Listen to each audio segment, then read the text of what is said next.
I speak to the people all the time, but your job tonight is to speak to him. I said, all right. Of course, I started going through my old Bibles where I wrote stuff down that you preached. And I said, what can I steal? What can I use? See, I got something. But tonight, I want to take this from a different perspective, if you'll allow me. Deacon Susan said something. I am a pastor, but I'm still a part of this house right here.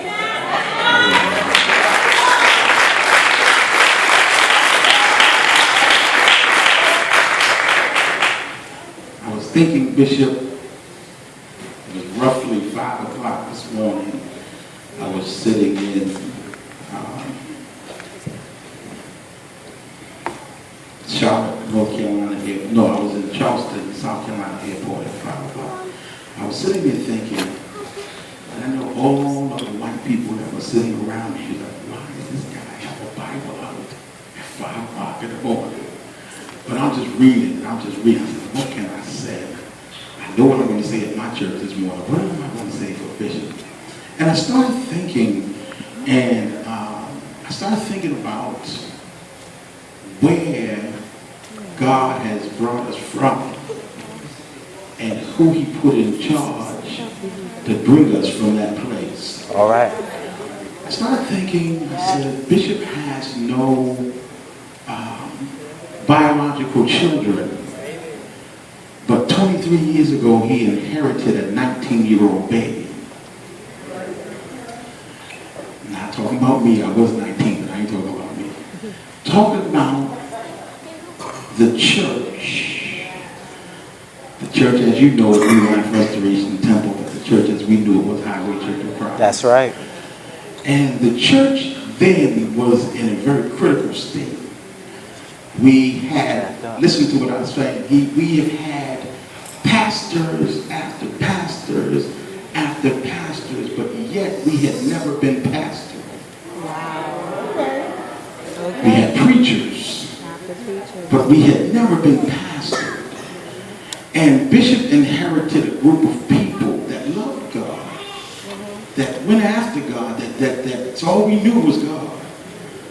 But we did not know how to be pastored. So when he first came, he immediately started ministering to the people and to where we were as far as not having a pastor. Started teaching us how to receive a pastor, teaching us how to love a pastor, teaching us how to respect a pastor. Now, for some of us, it wasn't easy. Can I be real? Bishop wasn't telling me what to do. Just being honest with you. You're right. Bishop and I bumped heads quite often. And I always seemed to give him problems. I was such a brag, he would come home and tell you that Clarence Powell made me sick. But seriously, it was because I was never pastored. So I wasn't used to, number one, having somebody telling me what to do. I wasn't used to somebody saying you got to do this. I wasn't used to somebody telling me I had to be accountable. So those are the things that he started ministering to in my life, places in my life. For a long time, I was able to call him pastor, but I could not call him father. It was not until the last maybe 7 years ago that the Lord showed me revelation that he was my father. He was the one who was responsible for giving me life. Although I was living, I didn't have life. Although I was existing, I did not have life. And that was the thing that was missing. And when I think about where we were and what we had encountered and what we had gone through, I know you've seen some movies and things like when you see people on a life raft or like broken pieces of a ship and they're just floating, they're just making it. That's the way we were. We was just making it. We was just out there. And I thank God for a divine council that got together and said, you know the divine council, Evans and Page, you know, they got together and he said, well, what are we going to do for Boston? What can we do? And Page said, I got nobody I can send. But thank God for Robert. Bishop says, he says, I got somebody. He said, I'm going to send Bernard. I'm going to send Bernard. And I remember, Bishop, I'm thinking about you and I'm thinking about the sacrifices that you would make. When Bishop first came, he was not, or he did not have the luxury of flying back and forth. When he first came, he was taking Amtrak. That's right. Had to take Amtrak. He would leave on Sunday nights at 10 o'clock, getting into Baltimore around 6 or so, just enough time to get home, get himself together, and get to work. Wow. These are the sacrifices that I remember my pastor making for me. And I remember, and we would, some got to give. Finally, we caught the revelation that he needs to fly. And so he started flying back in and forth.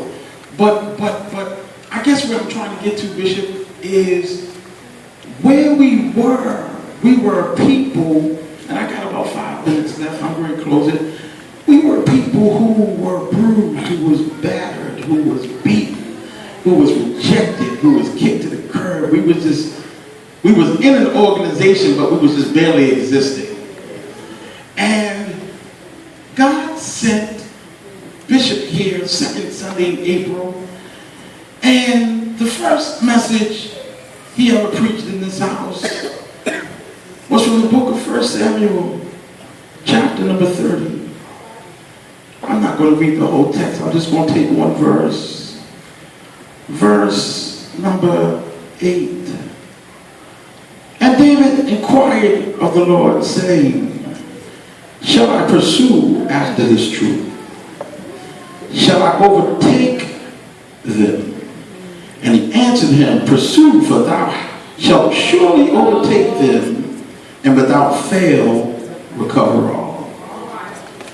If I was going to take my time and preach, I don't have time, my time's up. But if I was going to take my time and preach, you preached it, you preached, pursue and recover. But I think if I was going to preach it, I would preach from the thought, I'm going after what came after me. And so now, you got to understand that Bishop, when he first came, he taught us. He taught us. God knows he taught us. There can't nobody in this church ever say we ain't been taught. We were taught. We weren't preached to, we was taught. We taught how to live right. We were taught how to be positive. We were taught how to grow. We were taught how to be better than we were. We were taught how not to settle for the mundane. We were taught how not to just be the average Christian, but he insisted that we be the best that we could be. And for some of us, we sat back and we watched the enemy come in our lives, as did David. And it's been when the Amalekites came into Ziklag and they burnt down everything, took their wives and their children. They were left with nothing. And at that particular time, the Highway Church was left with nothing. We didn't have nothing. We didn't have nobody. And God sent Bishop to come. He was only Elder Bragg then, but God sent him, and he started ministering, he started preaching, and he started teaching us to go after all of our failures.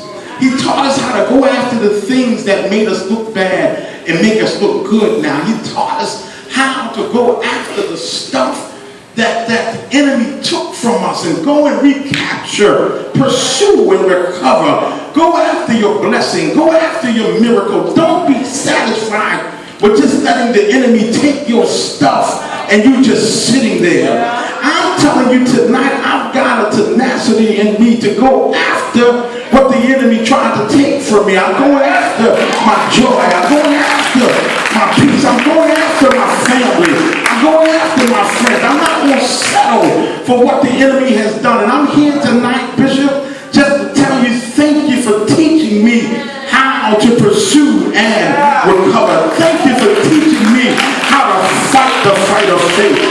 Thank you for teaching me how to fight my enemies. And when my enemies come in like a flood, the Bible declares that the Spirit of the Lord will lift up a standard against them. I'm here today because somebody taught me. I'm here today because somebody pushed me. I'm here today because somebody encouraged me. I'm here today because somebody saw past my mess and said you can be a miracle. Somebody looked past where I was and said, come on, son, I believe in you. Somebody pushed me to my place of destiny. And I know that some of us in here have experienced devastation, but